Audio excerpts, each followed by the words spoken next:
دايما مفهومنا عن النيوتريشن ان احنا بنعمل نيوتريشن بلان، صح كده؟ نظام غذائي والكلاينت بياخده، ولما الكلاينت بياخد اي نظام غذائي بيبقى الهدف حاجه من اتنين، ايذر ان انا اخس I will lose body fat او ان انا هجين ماسلز ده لو انا بتمرن في الجيم. لو ده المعتقد الوحيد للنظام الغذائي فده كلام مش مظبوط 100%. لان التغذيه ليها انواع والتغذيه ليها مدارس، ومن ضمن اهم الكونسبتس في النيوتريشن هي حاجه اسمها السبورتس نيوتريشن او التغذيه الرياضيه. حد يقول لي التغذيه الرياضيه دي قايمه على ايه؟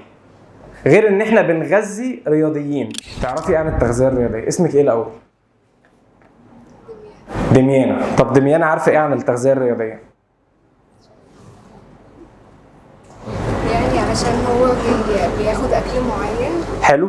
عشان هو حابب يبني عضلات اكتر والاكل. جميل.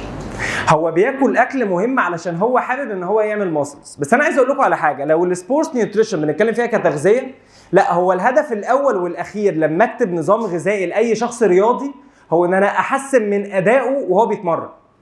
فالفكره مش بس ان انا داخل الجيم هعمل ورك اوت فيلا التريدميل فين، يلا عايز اعمل ورم اب، يلا هلفت ويتس، يلا هخلص، يلا اعمل كارديو، يلا مش. لا، السبورتس نيوتريشن او لما بكتب بلان انا مش الهدف منه ان انا اخس او ان انا ازيد، لا هو الهدف الاول ان اداء الشخص وهو بيتمرن يبقى في اعلى حاجه ليه.